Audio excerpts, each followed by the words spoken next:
You are the biggest hater ever. You've been hating on Mercules this whole event. And so I was wrong. Yes! I was wrong. Yes! I was Way to wrong go. Just about Nick. that. I just gotta get Nick now.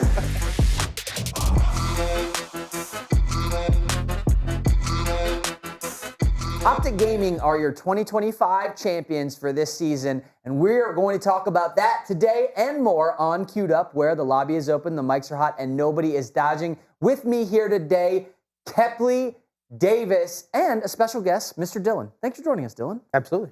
That's wonderful. And today we've got some exciting segments for you. We're going to start it off with Around the League. We're going to go around. Then we're going to clutch or kick. Then we're doing Build Your Loadout, the big story. And then we will find out effectively where we're going to drop. Finally. But let's get started with the main story of the show, which is Call of Duty Champs. It happened in Canada. It was amazing. Show us the bracket so that we can talk about it. Dylan. Yep. You were here. You saw. I wasn't here. I was there. You were there. You were there. You were here and there. Both. You saw this bracket played out live. Just give us a general overview of what happened here. I mean, it was pretty chaos. Out of the first set, I mean, we did a little pick'em here in the office, and I was 3 for 4. I was pretty happy about it. I didn't anticipate both Faze and LAT been in it a little bit, but I don't know. It was exciting. We got upsets. We got carnage. We also got a little bit of what we expected. It definitely was an upset event in general. The teams that were doing well did not do well. The teams that were not doing so well did really great, like the Boston Breach, Optic Gaming, who won it, who had a turmoil-filled season. Yep. So just a wild series of events that happened. But from a venue perspective, was it nice to travel up to Canada, or did you enjoy your experience? I mean, it was something. I mean, I definitely don't think this was the most preferred pick in Champs history. First time going to Canada for a championship. I believe the first championship's outside the U.S. as well, and I think there was a lot of cities you could have chose that were better than that. I don't know. It would have been a really cool event if it was a Challengers event. It would have been maybe even a cool major, but Champs, it left a lot to be desired, to say the least. Yeah, I can get that feel. Well, let's jump into the first match, honestly. Sure. It started Thursday around 3 o'clock in the afternoon. We got to see Faze versus Breach, and I remember on this show, Kepley and I specifically were talking about potentially that the Breach weren't going to do anything at all. Maybe more me than Kepley, but this was definitely a match that went the distance, and I did not expect it to happen. Kepley, what were your thoughts on this one? Yeah, I vividly remember back in Major 2 where we were in this exact scenario, Boston Breach versus LA Thieves, and LA Thieves come out, they're cold. You know, I've talked for a long time now about how LA Thieves seem to be a team that comes out cold. They have to warm up to really get going there, and I thought that this is a reasonable thing. And I did pick LA Thieves, right? But I picked it based on, where the brackets, Counter-Strike, we were doing clown suits. I didn't know what was coming. So all money was on LA Thieves, but Boston Breach, I'm not surprised that Awakening and Cammy would pop off and have a showing, but I didn't think they'd go as deep as they would. But I'm also not surprised that they would upset LA Thieves, right? As weird as Can you even call it an upset? I mean, what happened last time they played? I think it's definitely an upset. What happened last time they played? Well, I mean, it's an upset in the sense that Boston Breach does not look like a great team historically. Look at who predicted the community. Yeah. Only 37 people said the Breach even had a shot at this one. Yeah, this is definitely an upset. I mean, LA Thieves, 2 major winners. Boston hadn't even seen a finals, right? So LA Thieves with Scrap and all them, I mean, those boys do play really well. But, I mean, it's not unlikely that they come out to an event cold and drop the ball early. I mean, they showed up flat, right? Yeah, 100%. I just wanted to talk about Boston and the improvements that I saw in their play. I mean, they were the best search team at this event, no question, like a 70-something% win rate. And I think that's really where you saw them thrive in this series.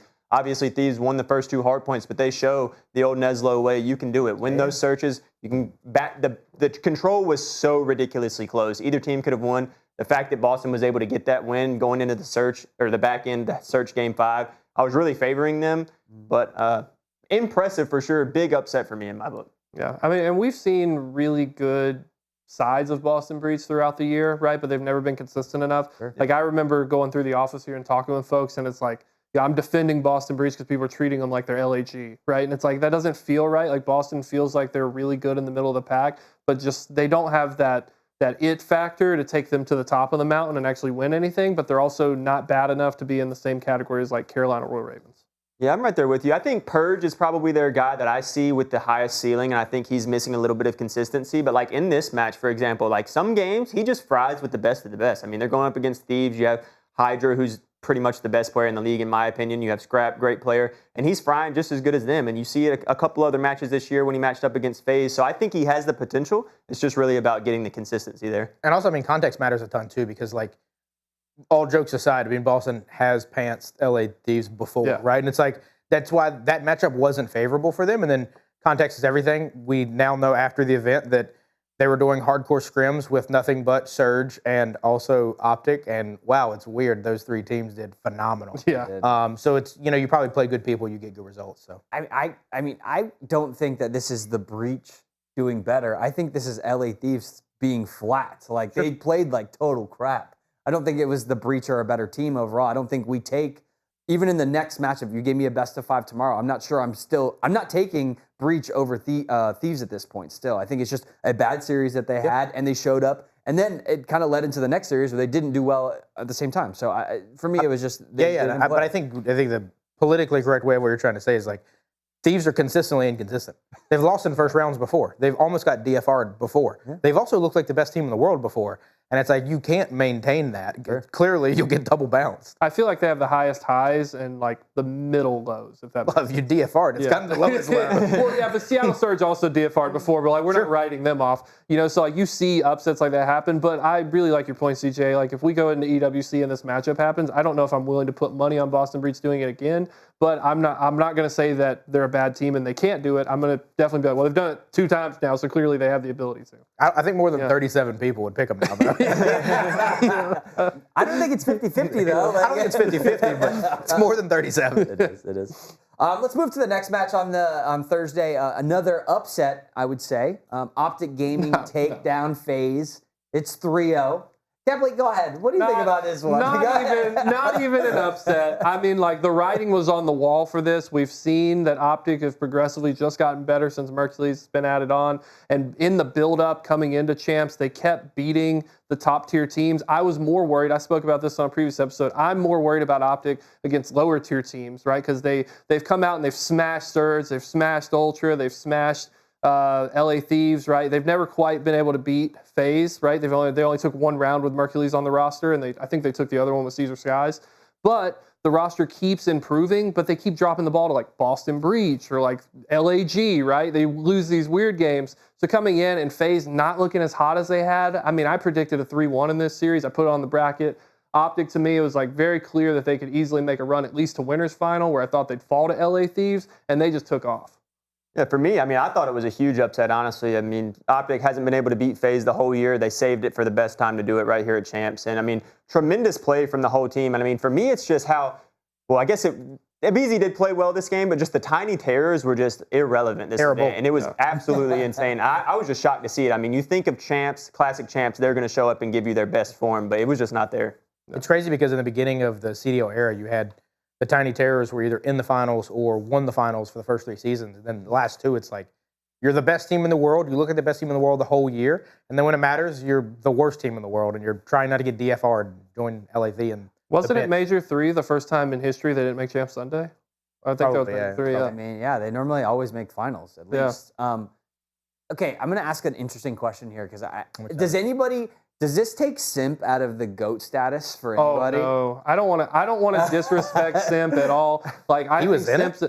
Simp did not perform well here, but like we've seen that even your greats, right? Like even the Optic Dynasty, right? They had low performances. So Simp has done phenomenal for his age in their career, and I think this is just a bump in the road. I don't want to take anything. I think this is probably the beginning of the end of the debate, and that's solely because, like, dude, Abizi is 98% as good as him. And at times, there have been whole years where he has been the MVP. He is a Champs MVP. He is the MVP from their championship-winning season while on the Faze roster. And, like, Abizi is a certified killer, and they are the Tiny Terrors. And it's like Simp gets all the praise, and then when they lose, he gets all the hate. And it's like right now, it's like, I think he probably deserves it. I think Abizi also deserves a little bit too, but it's like, does it knock him out of the debate? I think it makes it real that the Tiny Terrors are the best duo, better than T2P, probably ever. But there are 2 of them. Individually, they're never Herculean. Don't spit on Scump's name like this. What are you doing? They got more rings. I mean, it's hard to argue with results. I mean, I like your point. Like, I was so focused on the point of not taking away from Simp that I didn't think about Abeezy. Like, I would love for Abeezy to get more credit in that conversation because this duo is, I mean, they're so feared. And they will be feared until they retire. They're so outstanding. And I think that Simp, to me, thus far, is like the only name that can really get to the point where it can rival a Scump, because Scump is like, I mean, that's like Michael Jordan at this point or something like that. So is Simp LeBron? I don't know. We live in a world. What happened to Prem 6? I'm going to save my opinion on that for a little bit later, but I wanted to talk about one more thing with this match, and that was Mercules right here, as you see. I mean, he was absolutely locked in frying this match. A 1.45 against Faze in his first Champs game ever against the best team in Champs history, Faze. So, I mean, I think it was tremendous from him. And another player, I think Hook. I think Hook was the person that really got them through day one, honestly. I mean, he was just popping off two pieces out of nowhere. He was really locked the whole tournament, but kind of overlooked always, in my opinion. So I really wanted to give him a shout out. I think he had a tremendous Hook did get overlooked. And the highlight for that Mercules stat for me was just watching CJ just completely eat crow, because he said Mercules have his worst event ever. And he comes out and he just completely pops off the map and starts slamming. And the only person that I wish was on this show, even though I love that Dylan is gracious, is Nick, because Nick just really just was trying to sell bad goods. And it's just like to see Mercules come and just validate that this kid is the hype, he is him, right? That was just all I needed. I also think there was a little bit of Season 1 CDL goblins, because like that Faze roster was goated that first season, and you lost to an Empire team that had two players that you got to see again. Yeah. So it's like, it's a little bit of like, oh man, this again. And you got it in the first round. No. Tough. I mean, all I'll say is, you know, it only really matters with the grand finals. He had a good first series. He had a great series. You can have one or two good series, but that doesn't make you the GOAT. It doesn't make you the best. I don't even think it makes you Rookie of the Year. I just think it makes you lucky. It would, like, Champs MVP, I think, is what you're That's for. a bold word, bro. Yeah. I think it's Champs MVP. You just get lucky to be Champs MVP. I got you. I understand. Okay, let's go to the next match. Skip. We'll get back to this. I got you. Surge and Ultra. I was really looking forward to this matchup because these two were, like, for me, 3 and 4. Yeah. Before the event happened. Now everything got shuffled. But it's interesting because it was so Surge-sided. Ultra did not show up in this series at all, and it was really disappointed in it. But Davis, what were your thoughts? Yeah, so for me, I just think we haven't mentioned it yet. The whole month break that was before this event, I think your teams like Optic and Surge for sure, Breach, they just took the time and put in the work. I mean, we just talked about Surge was double bounced from the major before this. So, I mean, the fact that they were to get all the way to grand finals in this event just shows the work that they were able to put in and the reward that they were able to see from that. And so just tremendously impressed. I mean, I thought Ultra would be which this series was close, 100%. The hard point could have gone either way. But, I mean, Vancouver, they just took care of what they needed to do. It's the same. Yeah, it's the same. I love that we all still have that issue. Hey, the merch they were selling at Champs, it still said Seattle, so it's okay. Okay, yeah, we're good. It did. But no, I don't disagree. To me, the biggest piece is like, with that Ultra squad all season, the question had been, hey, when are they going to get a win? Because they're probably going to sneak an event. They're probably going to end up doing it. And then you had the weird Mercules kind of situation where it's like, oh no, like, do we keep Beans? Do we not? And we'll get to it in Rostermania, but in that series, one player showed up, and it was Beans. Yeah. And your Rock and Kleenex and Joey D, they were nowhere. And the first two were still incredibly close. Like, this was, like you said, the hard point, you're one rotation. You're just one timing away, 1 kill away. The S&D came down to a 4v4 moment that, again, you're one gunfight away. And it's like, you did that on the back of one player.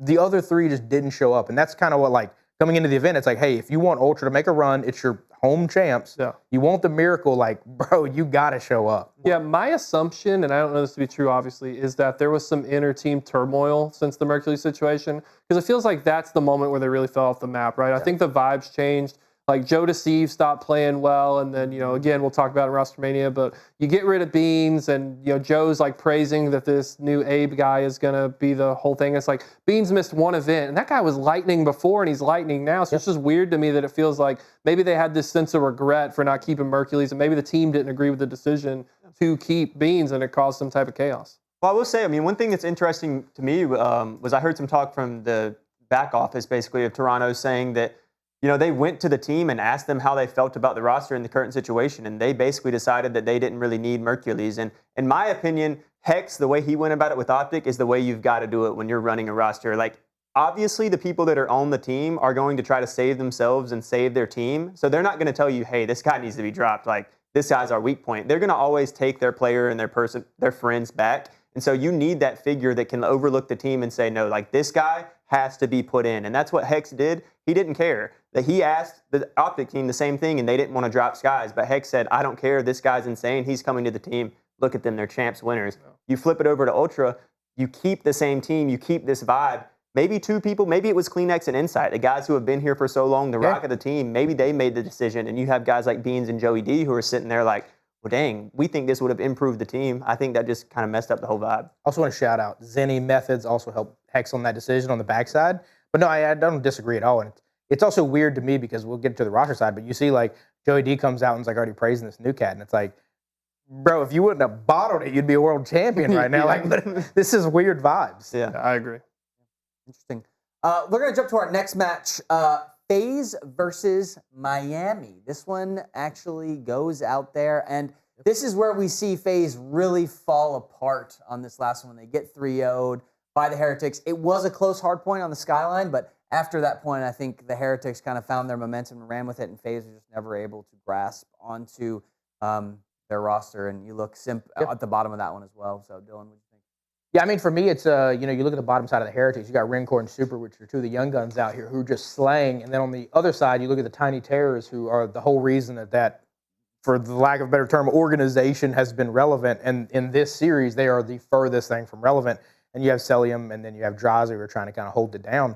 I think Rincore just cemented his Rookie of the Year campaign. This was the stake in the ground of like, hey, you guys might like Mercules, you guys might like others, but at the end of the day, like, I'm about to be in this league for the next 5 to 10 years. And like, we really saw that coming out party because he was steadfast. He was locked in. They kept showing the player comms for Miami, which they speak Spanish. And that's wild because they speak so fast, but the whole time it is so Rincore heavy.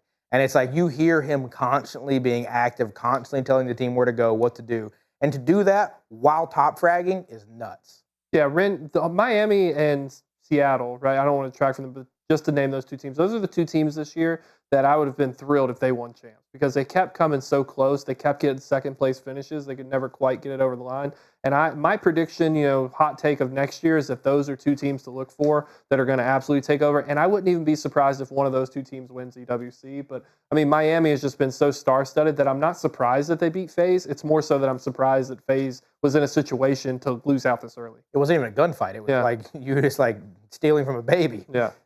Yeah, and honestly, the best series, which was a Game 5, was the Surge versus the Heretics. And ultimately, that was an insane series because those guys went the distance. And Miami was in that the whole time, and they easily could have made it to the grand finals. Yeah, 100%. They played tremendous in this match. And I just wanted to talk about, Faze, I really think that they were I think they were holding on by a thread, but I think they were kind of close to turning things around in this map 1. They kind of threw map 1 the hard point, and I think once that happened, it was just chalked. Like, their mental was just over. And so, yeah, after the map 1, they lose that. They really could have won and only lost by 17 points. And then you go into the Search. They just weren't a great Search team. And Control as well. Control is a game mode that you think Thieves and Faze are, like, really good at, and they just get smacked. Yep. Yeah, it's wild. I think that month off is big, and then the fact that people were just able to prep for those specific two opponents. Because when we were talking about it on last show, it was, hey, red team, right? And those guys, and so everyone just prepped against the red teams, and so they fell apart. It was just wild. Yeah, I think everyone in our office picked double red. Yeah. I think it was like Faze and LA Thieves to win or something like What'd you pick? I had Optic Miami. You had, Oh, okay. hey, there I had you go. Miami winning. To be honest. There you go. Real close. There you go. It was close. Let's jump into our next segment here then. Let's just talk, grand finals. Let's do grand finals. Maybe we talk about that. We can talk about it. Yeah, we beat around the bush, but let's talk about it. Roster changes are also cool, Yeah. Let's do grand finals. So Optic versus Surge. A lot of times in champs, we see that these maps is normally a blowout. I was almost always expecting a 5-0, but the Surge were able to keep up in this series, and it went back and forth the whole way. Yeah, we finally got to see Mercules bleed, right? Because Mercules seemed like this unstoppable kid. And then here, I think that because he's so young and because he's on this high-pressure stage, I think you finally got to see him crack under pressure a little bit, which I think is an important note for Mercules. But I think that will pass in time, right? So he comes here, he's a little hot, but Shotzi, the man who needed it to count and wants that third ring, Shotzi just popped off in this grand final series. he starts slaying out. Dashy steps up to be good. So you really get to see that veteran leadership step up, which was what Hex kind of hoped for, or Hex, Optic Hex hoped for with bringing in Mercules. Is Mercules going to be this young guy? He's going to come in. Maybe he's nervous, but he's going to go under Shotzi. He's going to go under Dashy's wings, and he's going to be able to blossom in this great thing. And Shotzi, I mean, I'm so glad that unlike earlier in the event where he could pretty much take maps off because Mercules and Dashy and Hook were carrying everything, he had to step up here and really earn that third ring. Yeah, I mean, I'll be honest, going into this match, I was sitting there thinking, and I was like, Mercules is probably not going to perform this match. I was really looking at Dashy and Shotzi to be those guys that step up because those are your vets, those are your rocks of your team. They did what they're supposed to do. Mercules being the new guy, you never expect him to come into his very first Champs Grand Final and be the guy that just carries everyone. I think he played his part very, very well, relied on his veterans to do the dirty work. It's also one of those where it's like when you look at the protocol and then you look at the S&D and then you look at the hardpoint, the second set of them, all of those were so incredibly close. They're all one kill, Seattle wins that. We're talking about Seattle's champs. Hey, the round 11 S&D goes slightly different. We're talking about a different player at champs. And it was one of those, like, you did have big players for big-time moments, and those players did step up. So that was good to see. But on the flip side, it's like, at the beginning of the year, the fact that we would have considered talking about Nasty as your champs MVP is crazy. Yeah. And then Neptune, I think he's done great the whole year, but it's like he almost got a little overshadowed to the end because, like, everybody's worried about Neptune, and it's like, no, this Ginger kid is taking over. And he just kept him in it the whole time. Yeah, I was so heartbroken in this series because, I'm an Optic fan, so obviously, like, everyone's been on the show, right? I've been cheering for Optic the whole year. And they're against Surge, who have been in this position twice now, right? Come in second place at previous majors. And Neptune has always been shining. They're playing out of their mind, right? And so it's like, for me personally, whether people believe it or not, I was thrilled no matter how this outcome was, just because it wasn't a red team, right? I didn't want it to be FaZe or LA Thieves. And I'm so happy that Surge showed this much life in the series. It just makes me look forward to EWC on new patches and to see how this team continues to grow because they had a formula to beat Optic that clearly no one else could figure out, right? And it was kind of weird too. You go through the series and the maps and like the beginning of it is Optic winning all the respawns, Surge winning all the S&Ds, and then like mid-series it just swaps. Yeah. Right, and they just figured each other's formula. So I don't know. It was a good chess match between two teams, and Optic just got the better of them that day. Yeah, it's also the back end of this is JP and Karma versus Rambo Ray, and so there's this storyline of like the goats kind of going against each other. I say the goats. Rambo Ray is, I think, one of the most analytical thinkers of the game for sure. Totally. It's also you're a little bit in. It's the double in reverse psychology because if we go back to that Empire Championship, Ray's the captain of the two players that he's now playing, so they each know each other's tendencies, and then it's like also him and Karma go back, and it's like it does feel like an ultimate chess match to a degree. But to me, it was just a gun show. It was a bloodbath in the end, and like I do think Optic were running out of steam because they came into it like unbelievably hot, and they kind of got punched in the mouth early, and they were able to weather the storm, get it done, and win.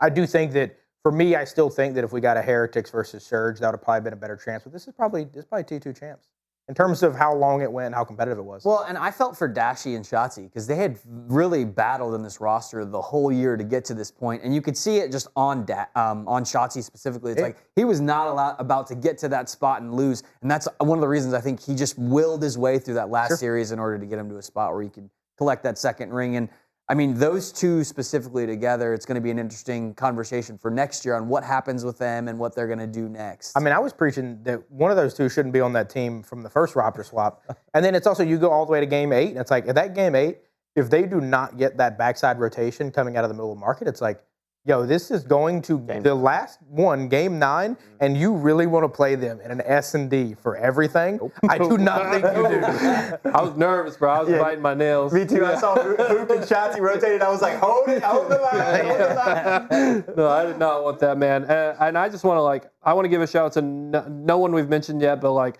on the Optic scene, Roger. I mean, what just, like, to have the foresight and, like, to take the chance on the team to create one of the coldest moments in history, to fly out the previous CWL trophy and be able to hold both of them on stage at the same time. I mean, it's just like, it's one of those moments that it will be at minimum 2 years before we ever see again, right? If anyone ever goes back-to-back again. Yeah. So it just created like one of the most cool moments. And I don't care what anyone says, I'll die on this hill. no org is better in Call of Duty to have done the first back-to-back than Optic, because this scene, I mean, you could see it in online. I don't know how it felt in person, but online, the stands, if Optic's not in that finals, I'm fearing that arena's empty because I think that was the difference. Totally. The surge Heretics finals, 4 people there. Yeah, I like 10, but yeah. I do want to say, though, to comment on that, I think the atmosphere for grand finals is actually really, really good. I know that the event as a whole probably wasn't, up to standard of champs, but I feel like the energy for grand finals is actually really good.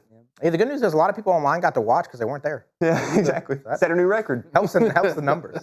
Well, congratulations to Optic Gaming. Obviously, they're the champs, back-to-back. We'll see if they can do it for the 3rd time, and we'll see what happens in the off-season. I say the off-season. We have EWC still, and that's coming up, and we're seeing a lot of different roster moves and changes going on in the scene. Optic staying together, but we have several that we just want to look at and talk through, and we have some graphics to show. But ultimately, the teams are now in this spot where it's time to make changes. So Lynn's got released from the Gorilla Mates. We don't know what he's going to do yet. And then they're targeting some other different Challengers players to try and rebuild that roster. Obviously saw Gorilla Mates. They've been terrible all year. We've heard terrible things about the org. We've heard not great things about the team's performance. So what are we going to do? This is a team that we need to try and figure out. They might have lost in a Challengers bracket, too. That's wild. I mean, that hurts. That hurts a lot. The highlight on that whole situation is just that we've been saying forever, Challenger players need more exposure. So if it's a team of just 4 Challengers to get brought into LEG, I think it's the best thing ever. Just take a mid or Team War, roll them up, promote them. To comment on that too, I'm so thrilled with how the end of this season wrapped up with Challengers kids just coming in the league, showing that they deserve a spot and popping off, because all the controversy that was shown about how there's no talent in the lower levels and this and that, they clearly showed there's plenty of talent. That tournament that Toronto Ultra hosted was clear proof that Challengers kids can compete with the CDL.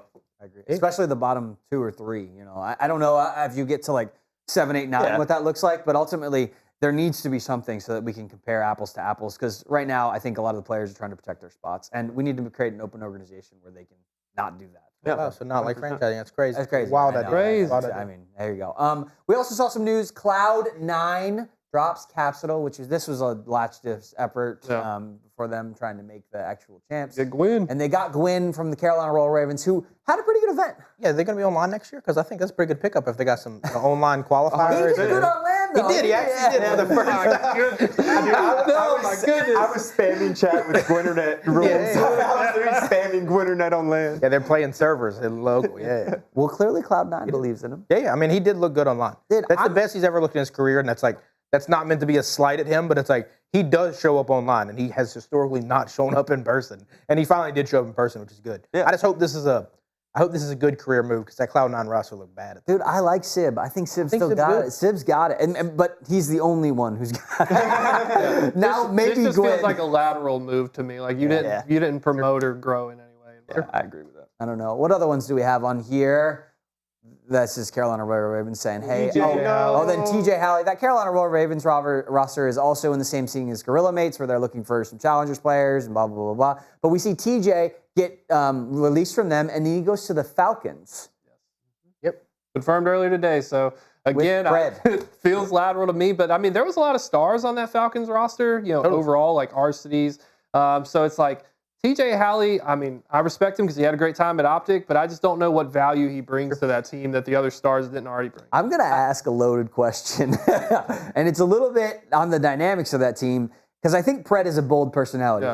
Could we agree that Pred is a bold personality? That's a way to put it. Do you think that TJ and Pred are going to get along in any way on that team? Well, I want to put some behind-the-scenes context here. I flew back, because we're from North Carolina. Fun fact, Carolina Royal Ravens play out of here. So I flew back with 2 of those players. TJ was one of them. And, maybe it's vibes on the team, but he was about 2 aisles away from his teammate just hanging out. So I do get the vibe that, like, I just don't think he needed to deal with the antics that much. But Pred's a kind of abrasive dude, but he's a certified killer. And, like, TJ brings a whole lot to the S&D dynamic.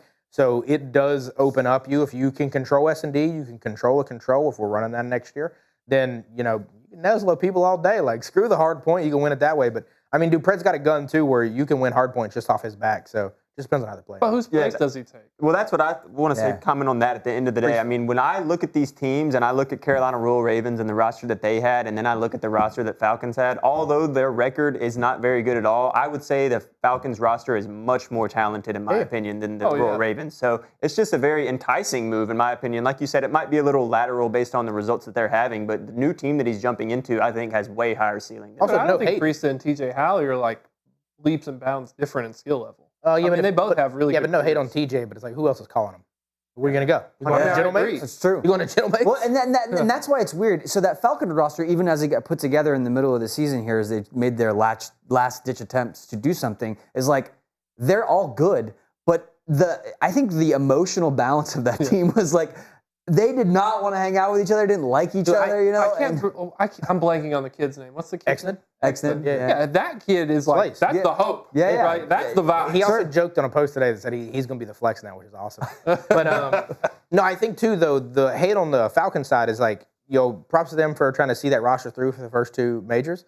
If they have those four at the end and they start with them, they have CRR spot at champs all day. Oh, yeah. And, sucks for CRR, but that's where if you're TJ, it's like, arguably you are going to make a move up, and I don't know that he could have made a better move up. That's true. Yeah. TJ definitely. Maybe Minnesota Rock. Yeah, maybe it's a redemption arc in a career, but. Yeah. And then we look at the Royal Ravens. Obviously, if they lose Gwen and they lose TJ, they need to fill those two spots. Who are they going to fill them with? And who? We can start warming up if you want.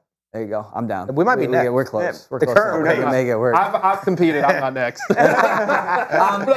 There have been sources that have said that they're looking to be more European roster, and whether that's living over there or doing something over there, we don't really know, but we'll see. They're the Europe bros. They want the Europe event. And then Beans gets dropped from the Ultra. What a mistake. Yeah, he's going to be on Team Orchid now, going into EWC. That's a Challengers team for those who don't know. But he officially posted that today. And I guess Abe took his spot. Yeah, it's weird that the player that performed the best at your home event is the player that you replace. That's a wild one. But I do think this is probably a little bit of friendship, a little bit of dudes wanted to stay together, and he happened to be the outside guy. Hey, man. Could have been the Shrek. Optic. If Dashy or Shotzi want to retire, we would take Beans. We take Beans all day. He's a good flex. He's a really good flex, and that's where it's like, I don't know where he goes next. He should stay in the league, but the way franchising, the way this stuff works, this could be a wrap for him. And you did see it at the end. I mean, there was a lot of motion. He had his hands in his head. Like, I don't know what the cameras at home were showing, but, like, dude, you could tell he was devastated. He was the last player to leave the stage. Like, it sucked. He probably knew that, like, these homies don't really like me a lot. This is probably it. But it sucks. I mean, he put his heart out on there. The greatest show of, like, somebody should sign me. Yeah, I got a lot of respect for Beans, so I hope Beans owns up on a team. I'd love to see Beans like maybe go to Rocker, work with Kenny, or end up in Carolina Royal Ravens for a little bit of hometown pride. I mean, Beans is a slayer, and I think it's here. Yeah, we haven't seen a lot of moves from the Rocker yet, and so we don't know exactly what they're going to do. And there's going to be more and more as this comes, as we get to EWC and then after EWC in our offseason as we look at the next season. Might be considering picking up the Challengers team that beat him a couple weeks ago. I mean, I always think that's the play, right? Just grab the top. Hey, keep what you kill. Keep what you kill. Yeah, exactly. Keep it going. I love it. Okay, it's time for our next segment. What do you guys think? Yeah, we're doing. It's the favorite, okay? We're doing Clutch or Kick, okay? And it's important and impactful that you just cling onto your idea and you just never let go of it. And ultimately, the person that's going to go first and never let go of their Clutch or Kick is going to be Kepley. Go ahead. It's me. So my Clutch or Kick, pretty straightforward. I do not think that the Call of Duty League will ever be as great as Call of Duty World League. So you go into franchising with Call of Duty League, you completely strip this format down to bare bones. You lose so many teams. Back in 2017 COD Champs, they had 24 matches on day one. We had a fraction of that throughout the whole tournament. Look at all these names that are in that bracket. They're on that list. You had Echo Fox, you got Allegiance, you got Rogue, you got Supremacy, you got a Vitality. Straight on rippins on there. Yeah, straight Fanatic. Playing Halo? Yeah, what the heck? Look at all this team and all this exposure. Slice and Team Caliber, Splice and Team Caliber. There used to be big names back in the day. The Vitality's in there? Yeah, there's so many names that are missing from the league today purely because of franchising. So I think that no matter what format the CDL changes, they're stuck in franchise. No matter how good the game is, Black Ops 7 could be best Call of Duty of all time. It will never reach the heights that this is because franchising has killed it, and Call of Duty World League is where greatness is left in the past. Would anybody like to go first? Yeah, I want to go first. He's going first. Because I'm going to kick it. Because Baby would. Baby, Obviously, I think obviously from a player perspective, this was probably better. You have more opportunities.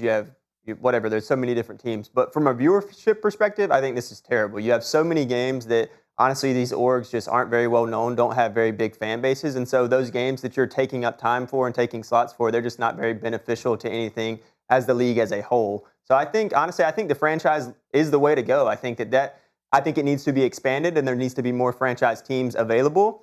But I definitely don't think it's going to be Davis, take that sign and show it right to Kepley. Show it right to his face. You're going to bust out your wallet. You're going to pay $20 million to be in that garbage? Go ahead. It's too expensive. Dylan, go ahead. So my reasoning for this is the CWL and the CDL are effectively the same entity. They're both Activision-owned leagues. The CWL was a pilot for it. And when we think about Call of Duty history, the good news is I got to be part of the good years. The bad news is I also was part of the bad years. No. So the ascension of COD went up. CWL took over in 2017 at the peak. And then what's happened since then? We've done nothing but go down to this moment. That's literally my clutch or kick. It'll never be as great. But that's my thing is we went across CWL and now in CDL. And I actually think we are on an upward trajectory. This is the most viewed series we've ever had. We seem like we're actually coming up. So I do think there is a redemption arc because a lot of those policies that you're mentioning, like if we go back to 2000, we had 32 teams and ended regions after 17. So that's no more Europe gets bids. That's no more AZ gets bids. There's no more of that nonsense. In 18, we started doing a pay-per-match system. And how well? Because people were forfeiting and chalking season matches. And then in 19, we basically go to a league structure where we just take challengers. That's the end of the road. That's the year before franchising happened. And we saw that trajectory going down. Like 2009 Champs, when I was there with all of my friends, like this was a celebration of, guys, it's over. Like it's done. Like we're chalked. And I do think we're at a point now where like, I think Davis's point is a little bit more of the redemption arc is possible. We're at a point where if we start including challengers more and we open up the league a little bit more, we have a chance at redemption. We can rebuild this. We're at peak viewership. Optic's winning. We have a chance to come back. Because the CWL started with Optic winning, and we were on top of the world. By the end of the CWL, we knew it was over before the start of the CDL. Yeah, but everyone in this office was rooting for Optic's downfall. If Optic isn't in this finals, we're not making this point. We're not making this point today. And so, like, you made my point there. That's the peak. So it will never reach that peak again. It could. Okay, we gotta move to the next segment. I already know he's gonna kick me. He kicks me every week. I would have clutched it if it was the current CDL is not as good as what CWL was. Yeah. I am still a believer, even though I hate myself for it. It's like I love pain that it can come back. We can get back to a spot where it will come back when franchising dies. I don't know. And then it's a different league. I do. When you bring up that graphic of all those matches that happened, I do remember. It's like Davis has put this as a negative, but I think it's a positive. Like picking which match to watch was hard because I wanted to see so many of them, and I liked that problem. It gave me a reason to go to the event because you can like jump stage to stage, watch them simultaneously and stuff. So like I miss that era for sure. I just think we can get back there. I'm a believer that I'm not a fan of like we're in this franchise and we need 1 game a day, 2 games a day, whatever. Like it should be gauntlets. Like in the nicest way, the team that suffered the most during this era was Optic because they brought all the views. So the organizers would purposely be like, okay, Optic, we're gonna have you start the day, right? Because we need to get the viewers in the door. But then you're gonna have to sit for a little while until, I don't know, about 9 p.m. at night. And then we're going to have you play again because we need to close the show. Well, they were Optic 7th for a little while, so they actually were on the couch watching for a good chunk of those.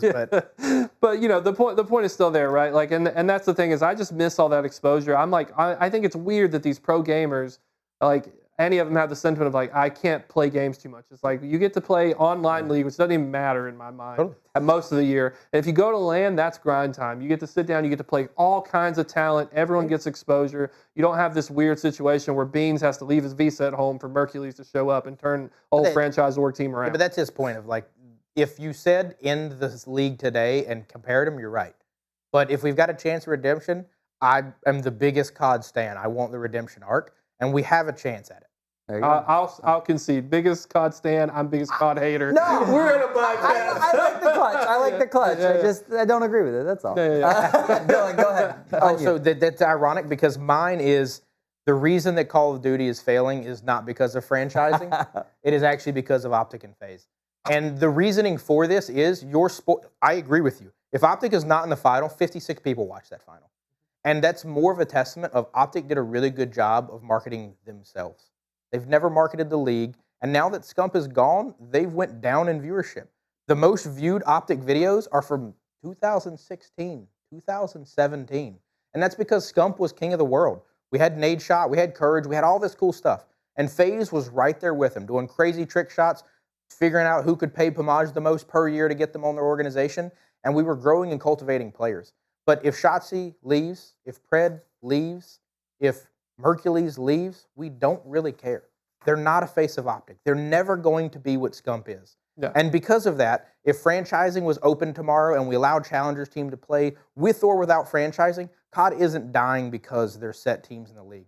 COD is dying because we don't care.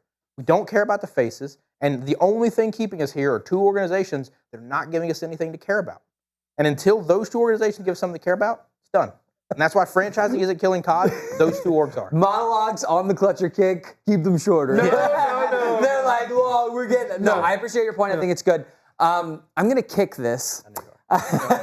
I understand the sentiment of the clutch. I don't think it is the only reason, though. Franchising is the only reason we die. The only one. That's cool. I think franchising is the only reason we die. The fact that you put in an influx of money, burned a bunch of investors, got a bunch of players that got paid, that didn't have to build anything themselves. I actually put it more on the players. Individual players for not doing what Scump did. Why is there only one Scump? There should be more. Yeah, you got Zuma and his crew over there or whatever, but there should be more of them, and they should have built more. You wait till the end, they're going to go. The owner of Optic sold them and then didn't do content for a while. It's crazy. What happened to the viewership? I don't know. Kepley, clutch your kick.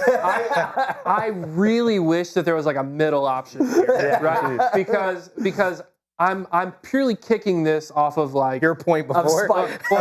Despite no, just from nitpicking it, because I don't think that it's Optic Gaming and FaZe's fault that no other org chooses to step up and make content. Yeah. Right? There was a time when it was Seattle Surge when they got oh my god, I'm blanking on his name, a member of Optic, super cool dude used to work Food Line. Nope, the redhead, the ginger. What's his name? Maniac. I couldn't remember his name. Maniac. So Maniac, they had Maniac there, but Seattle Surge chose not to put content first. They chose not to build image around their players. All these other orgs, they could build content. It's not Optic and FaZe's fault that they chose to do content back in the day, but also it is their fault that they're not doing content the way they used to. They don't have a gaming house. We're not waking up to see Shotzi and Mercules and them, do stuff. We see them occasionally at the Hex quarters. Right, but yeah, content is king. They need to get back to that league. But I do think that and I don't know where the details are of this today, but I remember, maybe almost a year ago now, Scump and Hex announcing their lawsuit against that. I think it was Activision or the CDL. That's probably why they don't do content today. And once they get through that, whatever that lawsuit detail is, I'm not educated enough to speak on it right now. They probably go back to making content and try to make COD great again. I give Dylan the last word. Davis, you go. I'm going to clutch it because I agree with this. And I think the thing, though, is what Kepley said, in my opinion, is like, it's not their fault, but that is still the reason why it's dying. It's because OG and FaZe are the only two teams that have really built a unique brand and a brand where people actually want to follow them. So that's why it doesn't matter if they're in 8th place or they're in 1st. People are going to watch their game regardless. And so that's the thing you have to cultivate throughout the whole league. And like you said, I don't think it's their fault, but I do think that they are the reason it's happening. It's just their fault. Yeah, it's all interpretation of that statement. So I'm happy with either statement. My end cap is just there are currently over 25 retired players from Call of Duty that no longer are competing, that have bigger social followings than every team but Optic and FaZe. I imagine Glacier's one of those. Yeah, for sure. Yeah. There's so many that are so big names, and that's why I think franchising gets unjust hate, which is my point of this, because franchising, while it is an annoyance at times, you still build incredible leagues with franchising. 100%. Yeah. But if your teams don't do anything, they don't do anything. There you go. You heard it here first.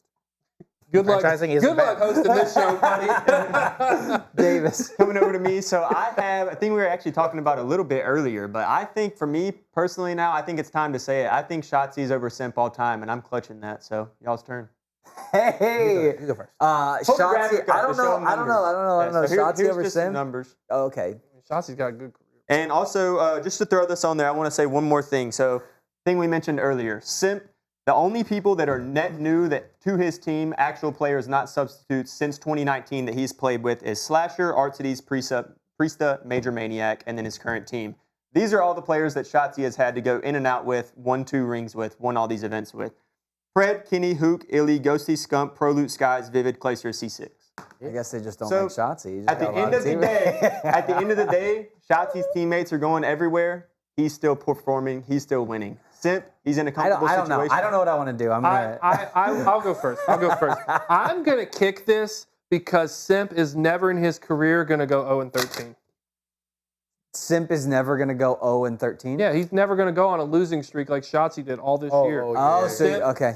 Simp is better because Simp would never allow that, right? So Shotzi has had just dramatic lows, and I understand Shotzi has done impressive stuff in this career, but Simp's career is not even close to over, and Simp is it's just a matter of time before he comes back. He gets that 3rd ring. I think Simp is most likely to go for 4 rings or 5 rings. He's a star. I'm going to go, and this is not an actual thing because of the stuff on the actual field. It's off the field. I just think Shotzi's so much more likable on camera and as a person. And Simp's like not that likable. I mean, he's charming in the fact that like he's quiet and like there and kind of silly when he is, but Shotzi's so much better with the PR side, with the content side, and that makes him better overall and can fill into a Scump role, right? Where I don't see Simp doing that if he ever let go, even if he was the greatest on the field. But both of these players have a lot of time left to figure out if they're going to be the real GOAT or not. So I'm going to kick this, but that's under the pretense of I'm glad that you put that's my bad. It's good. I'm glad that you put not being the GOAT because I don't think any of them are close. Yeah. I think Shotzi has some fake rings, and I mean in the sense of the first one was online, and I think that hurts a lot of people, but it was an online-only ring, right? And then this most current one, it's really hard for me to say that you're better than another player when no one has ever said we should drop Simp. For this year, for the first half of the year, everybody on that Optic roster was on the chopping block. Everybody at that Optic roster was droppable. Simp never in his career has been droppable. Now, I do think a BZ at times is better, and I do think he probably shouldn't deserve the GOAT debate he gets, but he has never been droppable. There you go. 100%. But I think the reason he's never been droppable is because of what you just said. He's not droppable because him and Abizi are a duo. You have to drop both of them. So We're gonna see he's in the always offseason. just always been in his comfortable spot. I think those two get split up on the offseason. Yeah, I know your answer to this, but this feels very LeBron-esque, right? Like, if you never put yourself in a bad situation, you don't look bad. Yeah. It's an easy play. That is true. Okay, this is not going to play well. After seeing the other one. Cue it up. My clutcher kick is that Mercules should not have been the MVP. It was Shotzi that got them there. I think Shotzi has been carrying them since the beginning. I think Mercules is unproven if you look at the stats on the sheet. Yeah. Shotzi #1 in KD overall on the event. Mercules actually #4. Dashy #3, so I think you can make a case for him. By the way, both of those guys have more rings, more accolades behind them. Mercules is unproven. Go ahead, anybody. Yeah, you guys start. I'm going to kick this because Mercules got him to the dance. Without Mercules, what were you saying before they got Mercules on the roster? They weren't even going to make champs.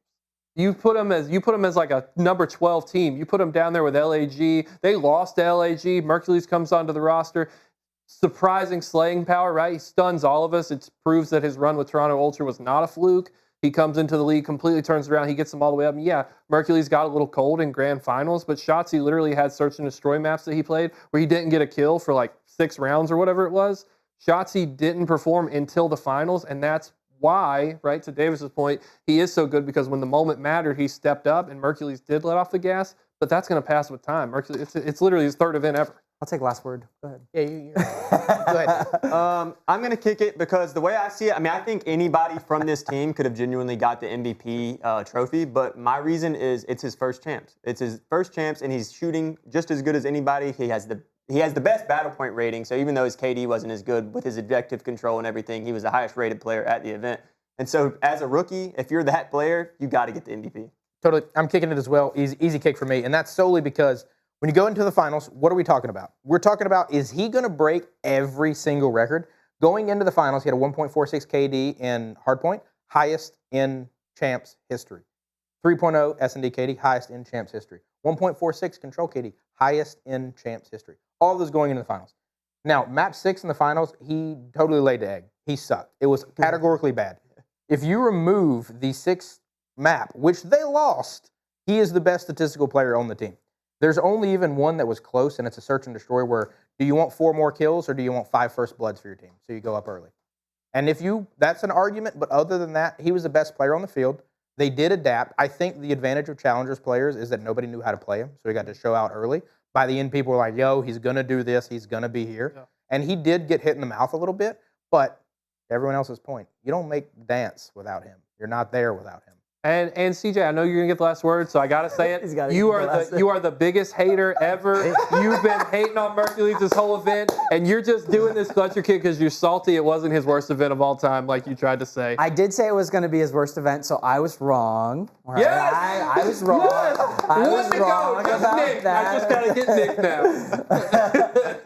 But I just don't, I'm not a believer that he is the savior. I don't think. If you put it in the same scenario, it might not happen the exact same way. I think the other 3 Optic players turned on for whatever reason, and I think they played better. It was, and maybe that's it. That's a dynamic off of the field where Mercules is just a bro that helps them be their best self, right? We saw Skies couldn't do that, right? I just not huge believer, and I don't think he's in the same conversation as the greatest ARs of all time. I don't think he's made it there, and everyone talks about him like he is. He's not a Crim 6 yet. He's not a Clayster yet. He's not a Formal yet, you know. So totally agree with that. We got to put him in a box where like, yo, that kid's head's real big, right? And so I'm looking at you, Mercules.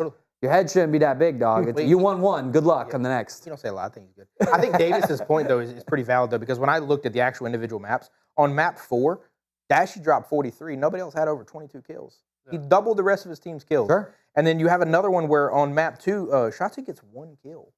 On a map, you get blown out. Yeah. And it's like if he plays there, maybe it's not even a close series, and that's the inconsistency at times that kind of really gets you. And I don't disagree. Anybody on that team probably could have got it. Hook maybe was the most quiet person on the team. Yeah. But, like, you're not there without Mercules, and then still in huge moments he gets it. Now, I do think the final moments are Shotzi driven. He wins that last rotation.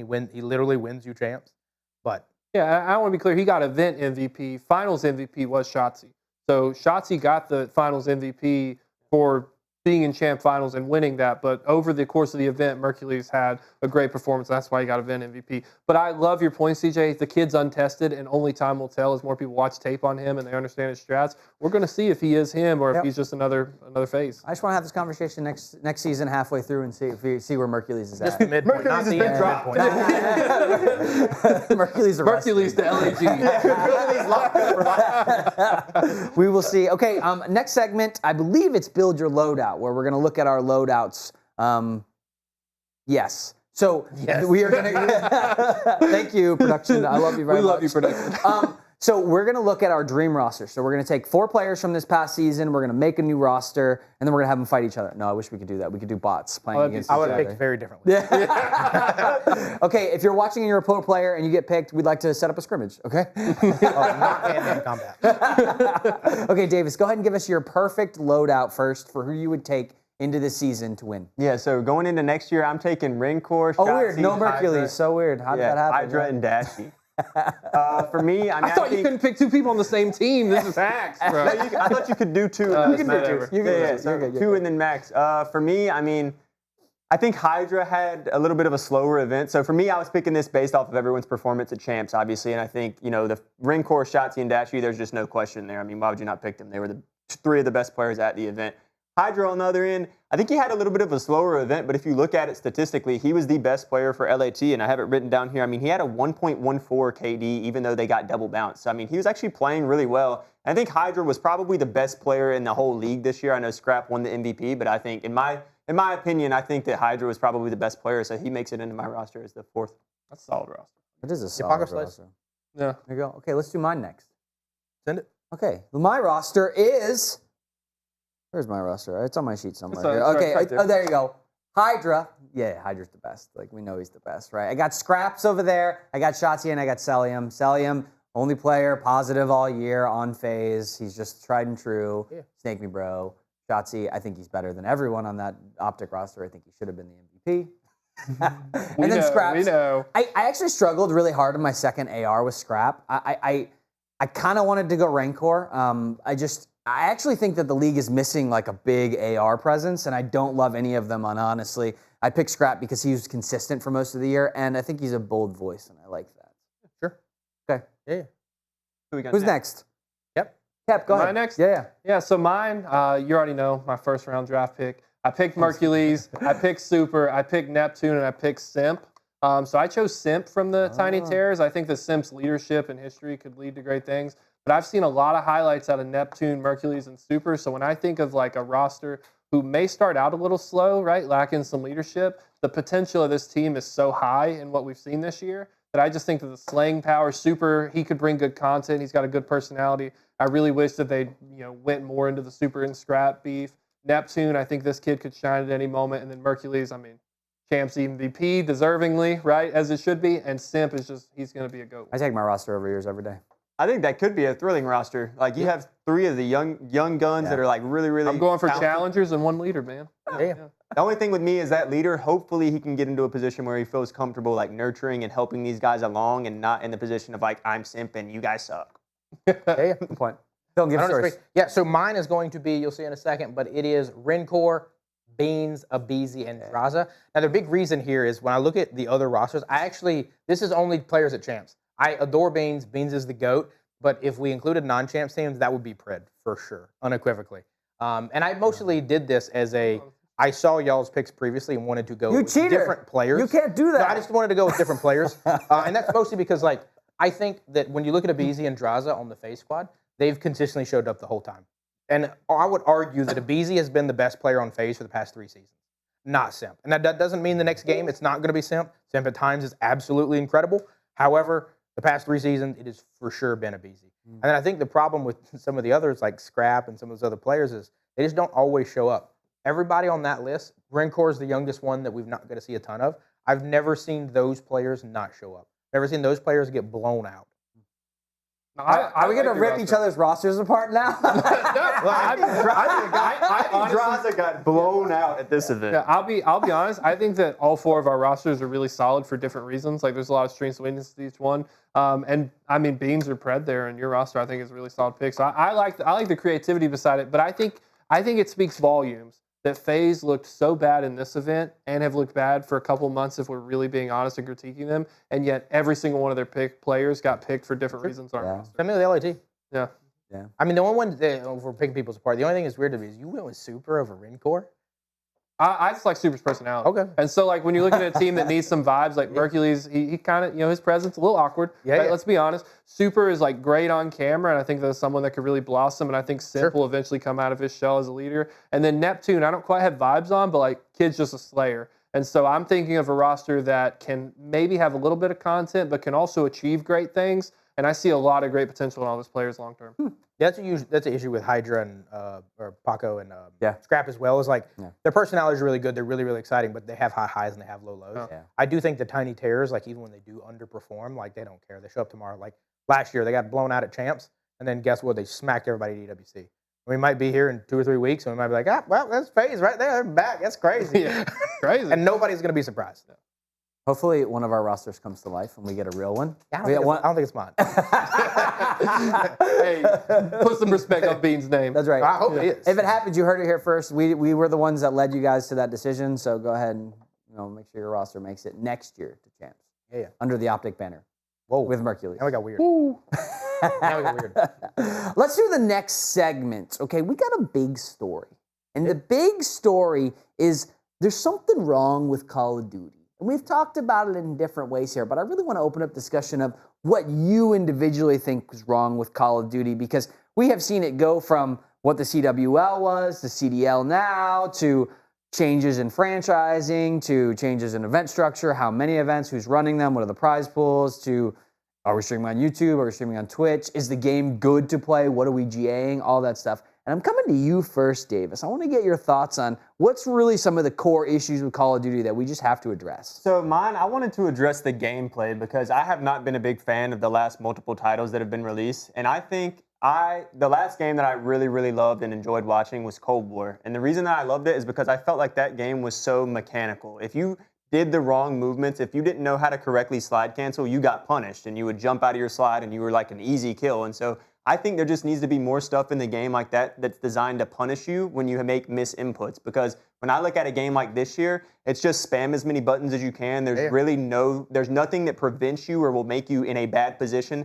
Hell, you could make some crazy movement where you're diving backwards and shooting somebody. So I just think getting away from like the random and just like twitch movement and going back to stuff that's like actually mechanical and skillful. So you would say less inputs, not more inputs, would be something that could improve. Yeah, 100%. Okay. Yeah. So that's kind of old era COD, right? Some Black Ops 2, very methodical, very, hey, we have to get to, there was the role of the anchor, which we don't see that as much anymore. Everyone just kind of floods the anchor to try and flip the spawn. And I think that's something that has changed the game dramatically for sure. Dylan, what's yours? Yeah, to me, it's tough because like I use this analogy to some of you guys in the office when we're talking about what I kind of thought about the event and what I think about the current state of Call of Duty. And like, as absolutely morbid as it sounds, currently, Call of Duty feels like your old relative that's not doing good, that's at the hospital, and it's like, do you even want to go back and see him again? I'm not going back to the home. No, it's like, do you even want to go back? Like, they're in such a bad state. Like, you almost want it to be over so that it's done. Like, it's not good. And that's from a gameplay perspective. That's from a league perspective. That's from all of it. Like, we're doing events for our world championship to show the game to the world stage following the Counter-Strike major in Kitchener in Canada, a city that most of us had never heard of. And it's like, those are league decisions, but the league is owned by Activision, who also makes the game. And it's like, I just feel bad for the players because I don't think the players can do anything. I don't think the org owners can do anything. Maybe make more content, maybe switch to Counter-Strike. I don't know. But like, the game has to change. The league has to change. So much of it has to change. And like, it just needs to be enjoyable. You have to build it back up from the grassroots. We need to see challengers do better. We need to see more integration with that because like, those kids only get better when they play pros. Those kids only get better when they play higher talent. And if you're one of the best players in the league, do you want to waste your 3 games a year versus the challengers team? No.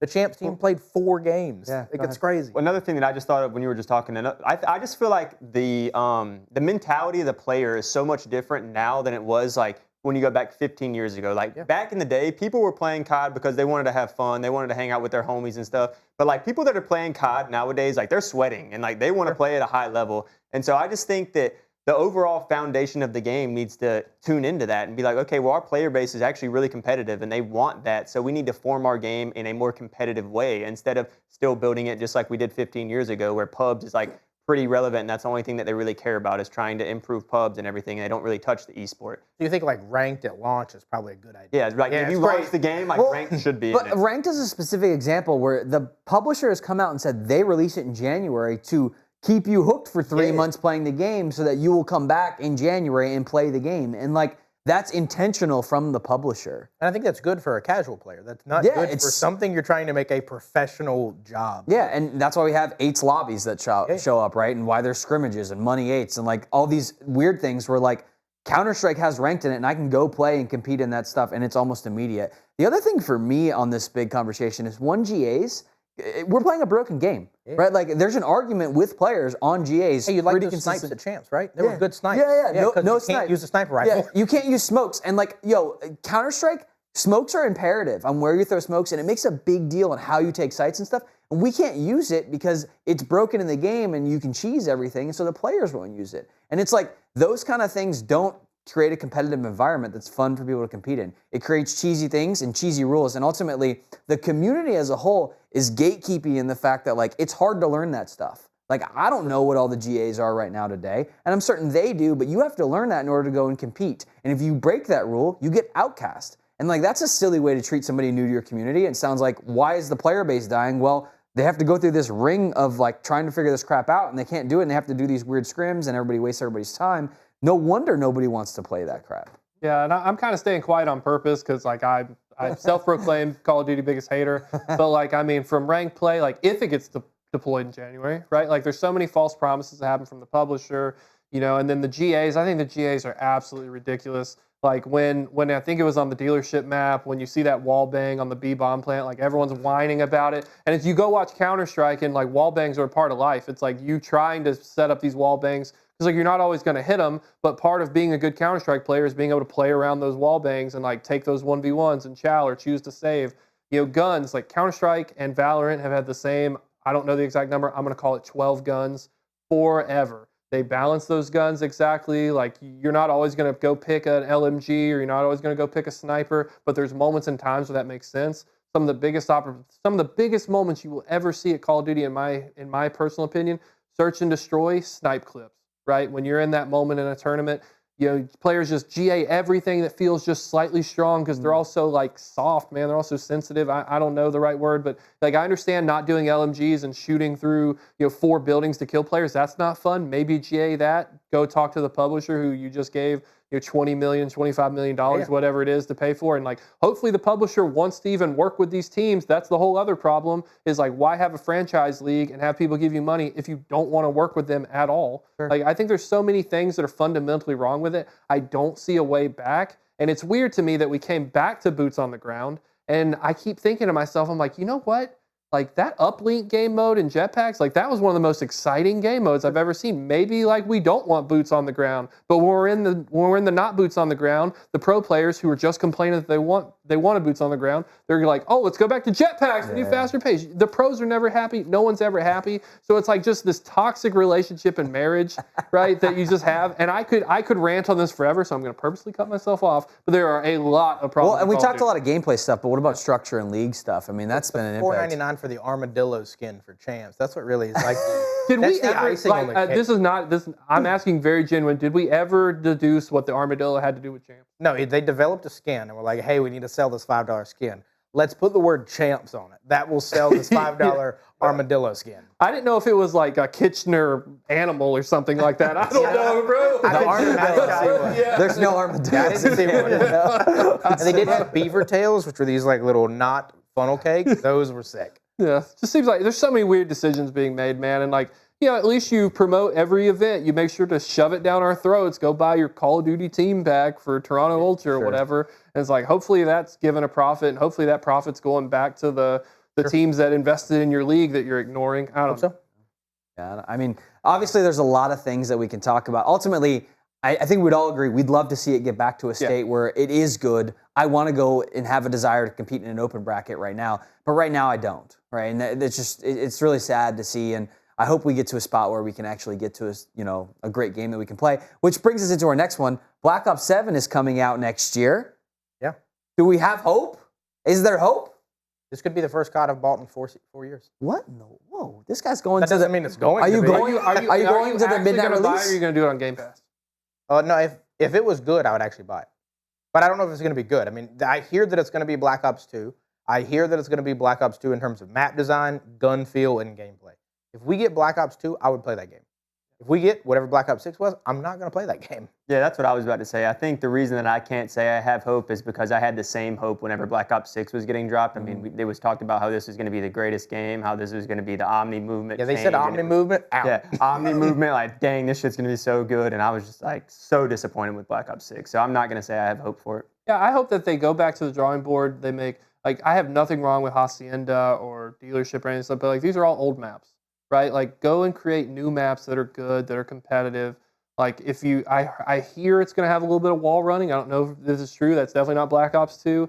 But like if you go back to Black Ops 2, it's okay, but deliver the promise. We hear every year, and Dylan can vouch for me on this. We go into Discord every year, and I rag on all of our friends because they always buy into these fake promises that Activision gives. We're going to do this, we're going to do that. And then we're about 5 months into the game and they're like, no, bro, Activision's like really going to do it next month, I promise you. And then it never comes. You know when it comes? After the next games come out, right? And then they're finally like, oh, here's your rank play, guys. Hey, but we're getting the Fringe map back. They're releasing that now that the season's over for competitive. But hey, they got their map. Yeah, which is good. But I don't want to be a super Debbie Downer. I do have hopes for Black Ops 7. It does have people are going to buy hype. There's a reason people buy hype because it does sound good. It sounds promising. I will probably never buy Call of Duty again, but because it's on Game Pass. Yeah, he's got Game Pass. Because it's on Game Pass, if it is good and I hear good reviews, not from him because he's sold me a bill of false goods before, if I hear it from someone else, then I might download it and try it. Well, I buy it every year, just because. I'm sorry. I buy it every year. So I don't know how many years we've been doing this since 2007 till now. 60 to now we're at 80 or whatever. I think it was actually 40 back in the day. So I've paid less, but we're probably close to $1,000 spent on games. So I've given you my investment. Thanks, Activision Blizzard. I still keep believing in you, but I don't know. Maybe I won't buy it this year. I probably will buy it, so I'm gonna buy it. But I don't know. I'll probably buy it again, but I'm hopeful is definitely not the word that I have. I was big team. Like, obviously, I played for a while. Used to get the games for free, which was really, really cool. Try to help make the game a little bit better. Then that stopped, and then I was like, oh well, I'll keep supporting this. It's going to get better. It's going to get better, and it just simply didn't. I mean, I think to me the last one that I even enjoyed was probably World War II, and it's like that was trench warfare with shotguns, and that was the only reason that was cool. I really liked that game. That was a good game. I'll give World War II some props. Yeah, That was a World War good II was game. sick. Yeah. If they release that, I would like that. That'd be a good game to play. Yeah. We'll see. I don't know. But we hope you're excited for Black Ops 7. It's going to come out. It's going to cost $80, and you can buy it and take a chance, and you can try and go compete to the Challengers League to get a spot in the CDL. You might even Challengers beat Rocker. Good luck to you. Good luck to you. Okay. You might meet the gorillas. We have we have an exciting last segment for you. We're going to go through memory lane. We're going to reminisce on the good old days, and we're going to talk through what our favorite champs pick was. So what year were you? What were you doing? We want to know all the details. So I'm going to start with Dylan. We're coming to you first, buddy. What is your favorite champs? It's in the bottom. We know already. Yeah, we know. This is the 2017 champs for Optic. That's probably the peak of COD. I mean, that was the sold-out Orlando Stadium. I've been fortunate to go to the, well more than half of COD champs over the years, and unbelievably cool experience. That was really like the beginning of the end. That's the most viewed era of Vision, the most famous cast ever. I mean, it's so sick. I mean, Kepley obviously likes it too, so I mean, I'll let him sound off on a little bit too. No, I mean you're selling it to me, man. I mean I think it was the height of Call of Duty. I mean there was so much good stuff here. You got Formal, Karma, Crim 6, Scump. I mean like you will never have a bigger star power roster in my opinion, especially with the way things are going. There's just so much excitement at this event. I mean they had the game fuel cans with these guys on it. Like there was so much hype. There was content around Optic. They were Optic 7 for most of the year. They were getting memed on. And you just had so many good teams and star players here. Luminosity, Rise, E United, Ghost Gaming, Splice. Who's Splice, right? Like there's so many people that you don't even recognize anymore. And it was a beautiful event because all these teams would show up from all over the world, Australia, Europe, etc., right? And now you just have like a bunch of Americans who can't even make content anymore. But at least these teams were showing up here, right? And they were building this scene, and it was cool because you always had someone you could root for. I hate it. Sorry, I don't want to poop on your idea. I'm not saying I hated the game. Well, it was awful. Infinite Warfare. But this Uplink was a highlight. Uplink was fun. The Yeah. game itself was really hard to watch, and that's what ruined this one for me in a lot of ways. It's just like the game. I'm not trying to. Oh, you're fine. That was the reason I actually went to a bunch of events for this year, and I didn't go to champs, and it's because I would go to them, and I just couldn't handle watching the game. Sold out Orlando Magic Basketball Arena, like Yeah, I wish I could have went Optic to doing it, dude. That was that's probably one of the coolest. That was moments Courage ever. casting it, right? He has the Courage thing. casting. Yeah, The dynasty is cemented. yeah. Yep. Good moment. Good moment. Davis, you want to go? You want me to go? I can go. Cool. So I'll show a little bit of my age here on this one, but I'm going 2021 champs, and that was the year that Faze won, and it makes sense because I said my favorite game earlier was Cold War. It was the Cold War year. And just like I said earlier, I just feel like the game was so much more mechanical back then, and this team was the epitome of that. I mean, you look at the roster, they were deemed one of the greatest teams of all time. I mean, arguably just as good as the Dynasty in my opinion, just lacking a little bit with Arcity. But I think as far as gunpowder goes, I mean, they're as good as anybody, no question. Bro just threw shade and promoted our season in one breath. Yeah, friendly fire, brother. But yeah, I mean, this was just a great event. I just enjoyed Cold War a lot. I mean, I actually watched back a little bit of the matches getting ready for this episode, and just watching the gameplay was just so much better then. You could actually just see the methodical plays you were talking about. People actually thinking about the decision they're going to make and then acting on it. You don't see that nowadays. You just see people flying through doorways, diving, going backwards, doing whatever. Were you competing for this? Yeah, I played in Cold War. You played in Cold War, yeah. And honestly, it was a good game. Yeah, it was a great game. It was really fun to watch. I really enjoyed it. Actually slowed the game down a bit after we had Advanced Warfare and Infinite Warfare, so it was, I like this one. It's a good pick. And Dallas Empire, one of the best. And it was players. also the first champs after COVID, so it was cool getting First back. real life to it. champ. Yeah. Mickey Mouse. Yeah, agreed. What you got? I went 2019 a lot because of the game. A lot because of the game. Black Ops 4 was so fun to play. It was the introduction of 5v5, but it played so well as 5v5. Remember, we had specialists and different abilities. And I don't like this. This is so hypey in the fact that E United and this Clayster roster was like, I was a big Clay fan. I like the loud noise, and he's so fun to watch play. And when he competed this year with the Tiny Terrors, with Arcity, with the other twins too, it's just, it was just such a really cool season to watch. Wasn't this the one we went to Vegas for? Black Ops 4? It was 5v5? Yeah, probably. Yeah, it probably was. Yeah. Yeah, I have bad memories of this game. I mean, us versus Team War, and I'm getting styled on. But yeah, I mean, but Parasite was on that list too. Yeah. I remember going into the event. We were playing a game battles match. We go against Parasite. I think I killed him like 3 times. I start bragging, and he lit me up, man. He lit me up for the rest of That was a mistake. Couldn't do that. I think it's a sick event though. You also have the coming out of Simp, like it's obviously rookie of the year, champ winner. Yep. And it's like all of that. I think that's an incredible year. It's also, to me, that one's always super special because that's like the end of the era. Yeah. Like that was franchising is coming, going there with all your challengers, homies, and like the last event where it's like, technically we're not going to, but we could win this, but we'll never be able to do it again. Yeah, if I think honestly, like, and I would be interested in your guys' take, was the biggest problem with this game the 5v5? Because it was like they went away from the 4v4. I didn't really hate the game. I mean, it was fun to play, and I mean, I didn't think it was that bad. To me, it was the game expanding the rosters meant you had to pick up a lot of weird players. Yeah, so a lot of the teams just couldn't get a good fifth. Yeah, and there was weird specialists too, and the game played really different. You'd play around your abilities a lot. And the other team that was actually, they had a great nemesis this season. 100 Thieves was there, and they went toe for toe, and it was wild. And I really liked the Maddox play, which was like a role on the team, right? You had your ARs, you had your Maddox players, and your sub players, and that really changed the dynamic of the game pretty significantly. And then you have your grab slams, your tempests, your all your vision stuff, and it just, you played around that stuff. It was like Overwatch where you're kind of watching for ultimates and calling them out. I kind of liked the abilities. I know a lot of people hated on them, but like the grab slam and all, I thought they were cool dynamics they added to the game, and they like rewarded you for popping off. And it felt like a prequel to Valorant in a way, because like there were rounds when you're playing as Rise and you're trying to do the opening sprint because you get your sprint ability, S&D is different. So it's like, he can plant the bomb before I can get there. This is crazy. Yep. I also want to note another one that you had mentioned with the uplink, but 2015 is an honorable mention for me. I know it's not something we mentioned, but that's Advanced Warfare, which is a really, really good game. That's probably the best individual series we've ever got. That was Denao Esports with, again, Clayster on a good comeback run versus TR. Like, that went to a Game 5, did go to the distance, which was the max back then. That's incredible gameplay, and AW is, as much as I hated it personally because I wasn't good at it, that was a really, really good game, too. Yeah. I know they did Game 5s, but wasn't that the era where you had to beat, like, if you came losers bracket, you had to win 2 best-of-5s back to back? Reset? Yeah, reset.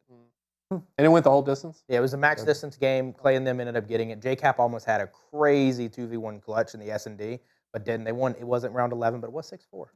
Still real impressive. Still high, yeah. And these are like the moments where it's like, I feel this is what I want to get back to in Call of Duty. It's like we went through this memory lane, and we wanted to end the show with the memory lane thing because it is a good feel on Call of Duty is still a game that's been around for a while, and it is a good game, right? Yeah, and we all love it. Yeah, it's just got bumps in the road that we're fighting through, and I think we have true believers that still want to get it to that spot, and I think we can get it to that spot. But this has been a fun, exciting episode.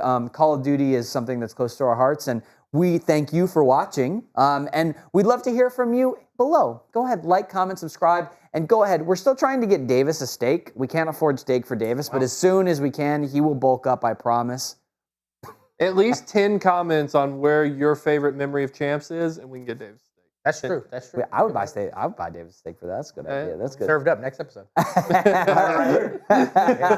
Well, thanks for joining us. We appreciate you, and we'll see you in the next episode of Queued Up. Have a great day. Thanks for joining, Dylan. Woo! Bye-bye. High fives. High fives. Good job, guys.